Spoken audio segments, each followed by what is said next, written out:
The recording is now underway. Thank you very much. Can I welcome everybody along to the final Audit and Scrutiny Committee of this term, of this 5-year term. And by way of introduction, we have John Cornett and Louisa Yule from External Audit, Jill Derbyshire, Margaret McCrossan and Barbara Clark from the Council, and of course Linda Hutchison, the mainstay of the committee. Can I ask if there's any apologies as yet? I have had no apologies. Nothing yet. Is there any declarations of interest? No. No. Okay, can we move on to Chair's report? And there is no Chair's report, so we might make a short meeting. Can we move on again to item 4, the external audit, the Council's annual audit plan for 21-22, and the report from the external auditor. I believe it's John that's going to speak to this. Chair, thank you. The annual audit plan that's in front of you is our plan for delivering your audit of the 2021-22 financial statements, which are the accounts that Margaret, Barbara and the team are preparing for you at the moment and as we speak. The plan really is designed to set out the risks facing the audit, and those risks are split into two. They cover the financial statements audit, but they also cover our work in respect to the wider dimensions and the wider responsibilities. So just taking each of those in turn, Chair, the financial statements audit, we have only identified one risk, and that is in relation to management override of controls. And this is a standard risk that we have in all of our audit plans. It's mandated and required by auditing standards. So including it in your plan does not significantly identify a specific issue with East Renfrewshire Council. It is just a standard risk that we have to include in all of our plans, and therefore it's included in the plan for completeness.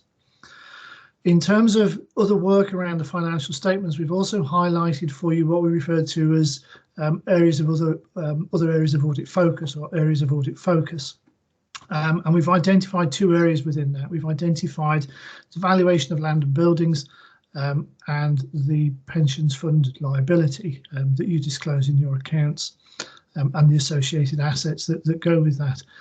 They are highlighted purely because of the degree of subjectivity that is included in arriving at the figures within the accounts. They're based on a significant amount of judgment and a significant amount of assumptions and estimations by experts acting on your behalf. So in terms of the land and buildings, it's your valuer that undertakes that work for you. And in terms of the pension fund disclosures, it's actually the actuary for Strathclyde Pension Fund that undertakes that work on your behalf. But because of the degree of subjectivity, the estimations and the assumptions, we've highlighted them for you as specific areas of focus that we look at as part of the audit. And again, there's nothing unusual in that in terms of East Renfrewshire. There will be similar areas of focus in the audit plans for other local government bodies across Scotland. So there's nothing specific in relation or something or anything unique about East Renfrewshire in that respect. In terms of the timetable for delivering the audit itself, the statutory deadline for signing off is the 31st of October. At the moment, the way our plans work out, it looks as though that we will hit that deadline and we'll be able to meet that deadline. It's going to be challenging, but it's going to be tight to do that, but we should be able to do it. Having said that, though, we would ask for the committee or the new committee as reconstituted after the election to work with us and show a degree of flexibility around that in case it becomes too challenging and we can't quite hit the deadline. But we'll work with Margaret and the team and the new committee to take that forward after the election. So that's the financial statement side of our work. In terms of the wider dimensions, we've only identified one risk, and that's around financial sustainability. And again, we won't be telling you anything that you don't already know in your role as elected members. Clearly, the financial outlook for the council, as with all local authorities across Scotland, is challenging. We recognise that you've responded to that challenge, but we recognise as well that further work needs to be done as you move forward to address the challenge that presents itself. And so our work is very much focused around the actions that you are taking to mitigate those challenges and the actions that you are taking to address those risks. And again, we've highlighted that for you in the audit plan. So, Chair, that was all I really wanted to say in terms of the plan itself. There is something else that I need to ask the committee specifically, but can I come back to that after we've taken any comments or questions on the plan itself? Thank you, John. Annette, I see a hand up. Thank you, Chair. John, thank you very much for that. Can I just double check? I think you answered my question. It was on page 8 on the risk of material misstatement. But the work that you will do on that, is that what you're expecting to be finalised by the 31st of October? And also, are you expecting the work to be done on the partnership working and empowering communities to be done by the 31st of October as well? And then I had another question, but it might be for officers that are here, I think, because you were talking about the valuation of assets. I know that we are currently working on the asset management plan, and I just wondered if there was anyone who had an idea when that was due to come to the council. Thank you. John, do you want to start and kick off, please? I will do, Chair. Thank you. I think the first question is very much one for us, Councillor Ireland. I think the second question is very much for your officers.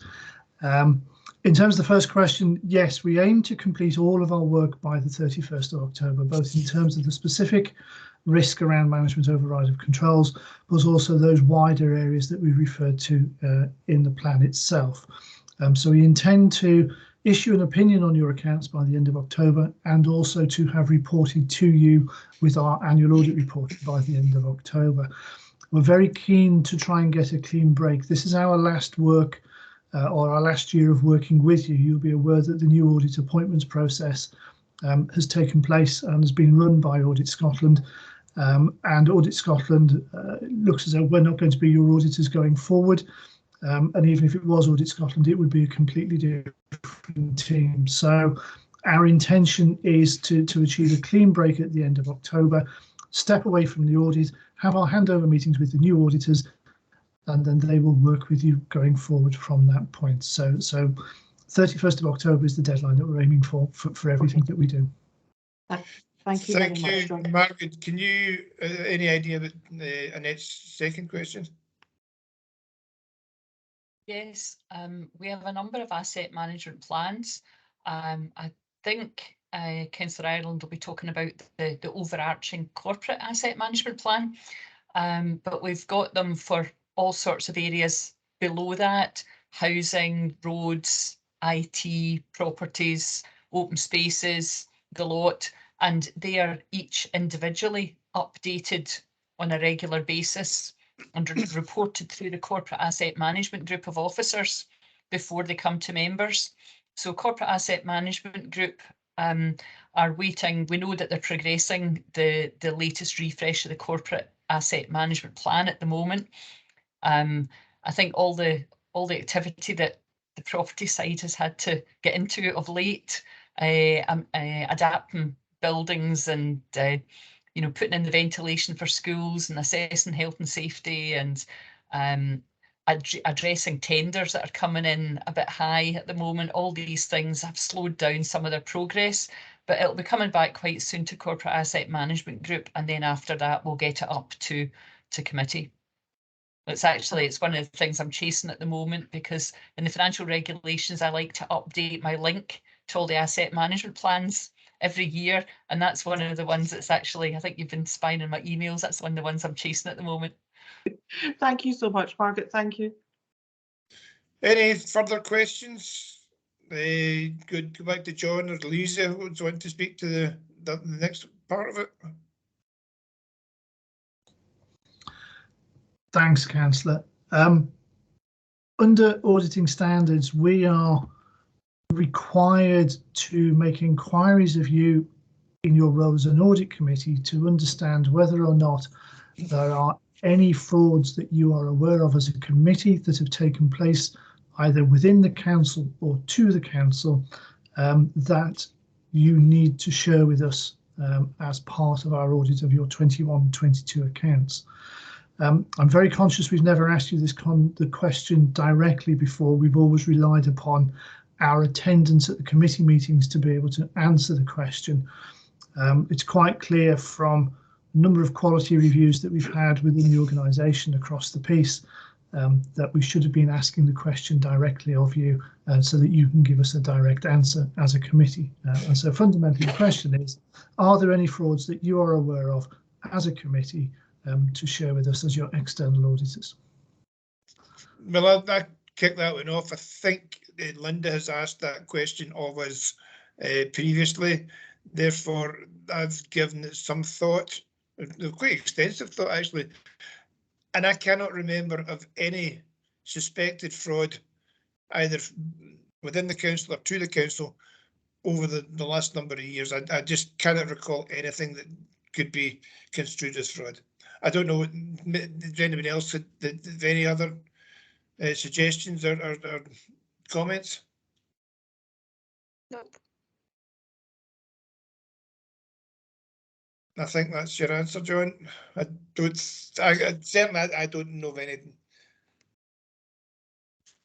Thank you, Chair. That's absolutely fine. I should have said at the beginning that if you are aware, that doesn't result in any penalty from us. It was more about informing our audit. So there's no sanction if you are aware, but that's absolutely fine. Thank you for that. Appreciated. Margaret. Yeah, just to add that, you know, anything that comes up that the officers are aware of would also be reported either through Michelle's internal audit reporting or in our NFI reports that are monitored by Audit and Scrutiny as well. Can I just ask a very general question, Stuart? Yes, Margaret. How long does it take, or how long is there an anticipation of a new audit scrutiny committee being set up after the elections? Because it's not something you want to chunter on for any length of time. I think it's one of the committees I would suggest you want to get a handle on PDQ before things. I think there is the first meeting's about the 25th of June or something like that, or May even. Sorry, Linda, I can confirm that we would expect the members of the Audit and Scrutiny Committee to be appointed at the first statutory meeting of the Council. And as Councillor Miller says, there is a meeting scheduled for, I think it's round about the 23rd or 25th of June. I haven't got that, whatever Thursday that is. So there is one already in the calendar. That was part of the calendar of meetings that was approved by the Council last June. And in relation to the annual audit report and related issues, I've made the Democratic Services Manager aware of that.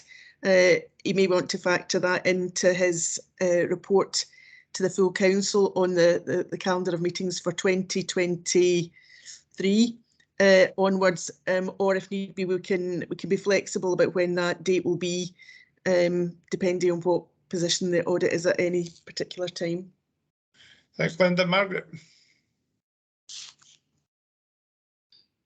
Yes, just to confirm what Linda says, the first council meeting is scheduled for the evening of Wednesday, the 25th of May, to give the various parties time to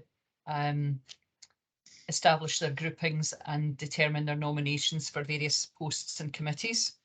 And then after that, on our standard meeting timetable, the next Audit and Scrutiny Committee is scheduled for the 23rd, Thursday, the 23rd of June. Thank you very much. And if anybody that is standing for re-election and they're lucky enough to be elected onto the next Audit and Scrutiny Committee, they better order their dinner as well, because I'm told it's going to be a long one. However, that's that. Is anyone any further questions for John or Louisa? No, we will then move on to item number 5, the biannual risk register report, and we've got Jill Derbyshire here to speak to that. Jill. Thank you very much, Chair. Good afternoon. This report in front of you provides the latest biennial update of the Council's Strategic Risk Register and a summary of the risk management progress. The previous update of the Strategic Risk Register was considered by the Audit and Scrutiny Committee on the 23rd of September 2021. The Strategic Risk Register, which is Appendix 1 in your papers, sets out the key strategic risks to be considered by East Renfrewshire Council and details the actions that management have put in place to manage these risks. Since the document was considered by Audit and Scrutiny Committee in September last year, a thorough review of all risks in the register has been undertaken. Currently, 10 risks remain as high risks. 6 were rescored from high to medium. 1 was rescored from medium to high. 2 risks have been added to the register. 2 risks have been removed from the Strategic Risk Register. And 3 risks have been reviewed and the risk descriptions have been amended to reflect the current position or provide further clarity. Within the report, a risk tolerance map is included and the risks are set out by outcome. The corporate management team continues to discuss and review the Strategic Risk Register on a regular basis, and it remains a standing item on the CMT agenda. The Strategic Risk Register is reported every 6 months to Audit and Scrutiny Committee and annually to the Cabinet. In summary, there are now 41 risks on the register, of which 11 are currently classified as high risk. It's considered asked that the Audit and Scrutiny Committee consider and note the development of the Council's Strategic Risk Register. Thank you very much. Thank you, Joe. Does anyone have any questions on it? Jim Swift. Thank you. I've raised this before. If Brexit was a thing and was considered to be a significant risk, then and we do know that the First Minister believes that we should have a referendum next year, and it's universally agreed that well, it wouldn't be universally agreed by the SNP, but it's pretty much universally agreed by economists that would potentially bring huge amounts of restrictions to trade. There would be huge amounts of risk attached to it. There would be no currency. There are a whole range of risks. Now, I know it doesn't politically suit people to be able to say this is a risk, but it is a material risk, and this is a risk register. So I would reassert that to not put that in is negligence. Thank you, Jim. Somebody, Margaret, I don't know whether you want to answer that, or Joe, or anyone else. Don't know. Margaret. Yes, as Councillor Swift says, this has come up before, and we do recognise that if this crystallises, it's something that would have to be considered, and if it was either a medium or a high risk, which it was assessed as, then it would be built into any future risk register. We do review this on a weekly basis, so it's something that's fluid and could well change in the future. Jim? I would just reiterate that I think it would be negative. I do appreciate the opinion polls have suggested recently that there is very little appetite for Scottish independence, so the potential risk should be diminished, but I still think it is a risk and should be on the risk register. And we should be considering what we would choose as a council to do about it, like maybe get rid of half the staff and cut our services to the bone. Steady. I understand where you're coming from, but I also understand where Margaret is saying that this is a live document, that it's altered, it can be altered weekly. So I understand where you're both coming from. Anyone else like to comment? John? Chair, thanks. It was just to share some practice that we see elsewhere in relation to the type of issue that Jim is talking about and Margaret's thinking around it.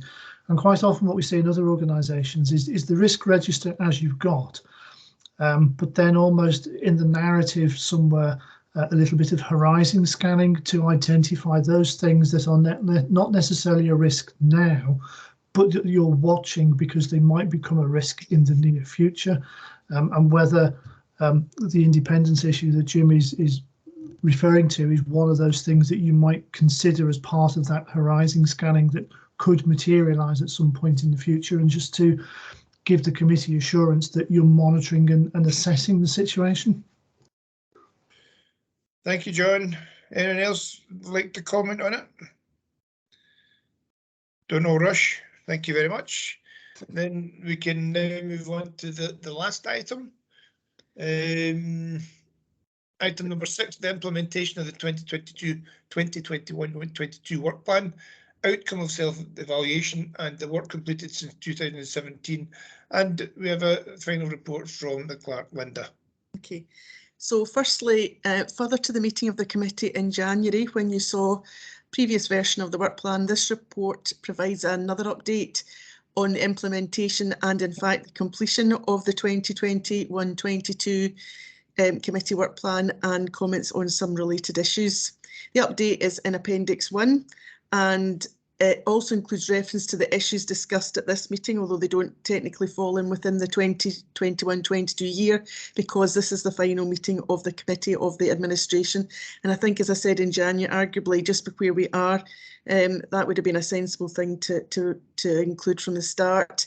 The issues that were covered at this meeting will be included in the 2022-23 plan. Also attached to the report, Appendix 2, is a draft of the report prepared reviewing the committee's activities over the last 5 years for your consideration. I'm currently liaising with the chair on the forward to the report, which remains to be finalised and will be. So unless you have any comments on the report today, as you'll see, I'm asking the committee to authorise me and liaison with the chair to fine-tune and finalise that report during the forthcoming weeks prior to the local government elections. I've also spoken to the communications team who will be involved in the final formatting of the document, as was the case when a similar report was done in 2017.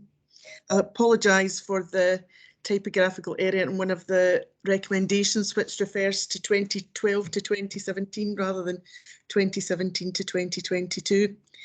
Finally, following the self-evaluation exercise that was undertaken by the committee during the last few months, the report seeks your approval of the various observations and recommendations made by the committee arising from that, and they're itemised in Appendix 3 under various subheadings. The intention would be to report these to the first meeting of the committee following the elections, also as you're asking them to consider and take account, or suggesting that they might want to take account of some of the observations that have been made. As you know, the observations and recommendations were circulated a few weeks ago for any comments, so these are the final version. I haven't had any requests for any amendments to be made.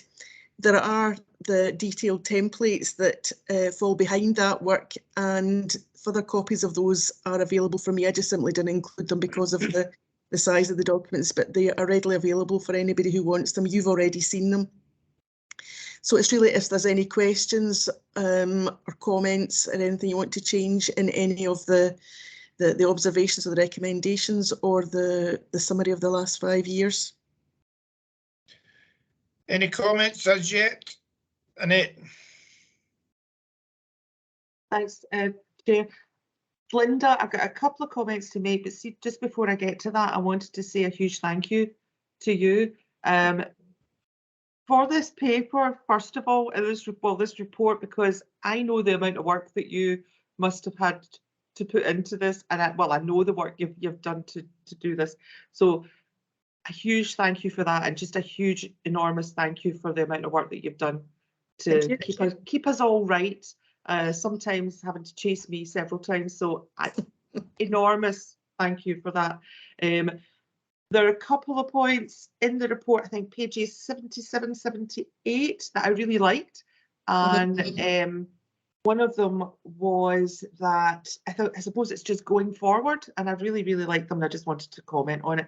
So the first one was, it was important to stress regarding the work of the committee that it should always act in an apolitical manner. Councillor Smith might have Steady. ruined that comment slightly, but and also to scrutinise issues objectively. I wanted to say that I really like the fact that bringing forward the scrutiny training for the new committee is a fantastic idea.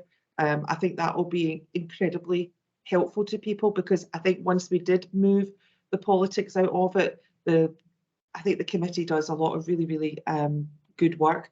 The other thing was, it was a survey of all the officers. I think that's also going to be really, really helpful. And the last was making sure that at the start of the administration, that everyone's aware of the scheme of administration and scheme of delegated functions. Yes, I think I know that I would have benefited greatly, and the sooner that can be brought in, the better. But mostly, I just wanted to say thank you. And thank you. I'm now just saying thank you to everybody, but thank you to the chair as well, because I've thoroughly enjoyed being on the committee. So thank you very much, Stuart. I must have been doing something wrong then. Right, just when we're on about that, I've got my wee spiel to say as well before anybody else comes in. As members can see from this final item, this has been a very busy committee over the past 5 years, and I'd like to thank every member who's served with us. Each member has brought something different, from various questions and comments, some easier answered than others. But this term's committee was a bit different, considering we were given a wee bit extra funding to carry out 2 investigations, both in income generation and how the council could mitigate climate change. And this was way before COP26. My grateful thanks must go to Charlie Lelou for all his work in both investigations, and to various others who helped guide us, and for all the meetings that we had, including our external auditor, John Cornett, who gave us an insight in how English councils were funded, which I have to say, John, would probably best avoided. Can I also record my thanks to the external auditors, initially Elaine Barrowman and Morgan Fraser, and latterly John Cornett, Louisa Yule and Emma Rose Drummond. I'd also like to thank our own council officers who have put in regular appearances, such as Jill Derbyshire and more recently Anthony Jenkins, to name just 2. The finance staff have also been tremendous and very helpful, and I think Margaret McCross and Barbara Clark have answered more questions and comments than anyone else over the past 5 years. With the title of the committee being the Audit Committee, the Council's Chief Auditor, Michelle Blair, has attended most meetings, and latterly, Fiona Muir has been in attendance and kept us right in what has been a very difficult past few years for the audit staff, with the loss of one of their team and not being able to recruit as quickly as they would have liked. But similar to other jobs, it's very difficult to train new staff when everyone is working from home. Finally, and the mainstay of this committee is, of course, Linda Hutchison. I can't believe the work that she gets through on behalf of this committee, and she's also the added burden of keeping me right. So my heartfelt thanks goes to Linda for all her work and guidance throughout my term as committee, as the committee chair. Thank you to all. Now, does anyone have anything further to add? I'd just like to thank Linda again for all her hard work. I know she's been involved with the audit committee for a long time, and it's not an easy one. It's not an easy one at all. But thank you, Linda, for all your hard work and good advice. Thank you. Thank you, Jim. Again, I would also like to reiterate my thanks to Linda and Michelle in particular, and Margaret. Goodness me, Margaret, thank you for all your help over the years. And there have been many years that have been on the audit committee.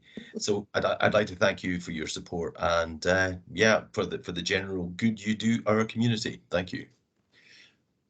Thank you very much. Anyone else who would like to? I'd just like to thank everybody for their time and patience with everybody, especially us newbies right at the start who didn't really know what we were doing.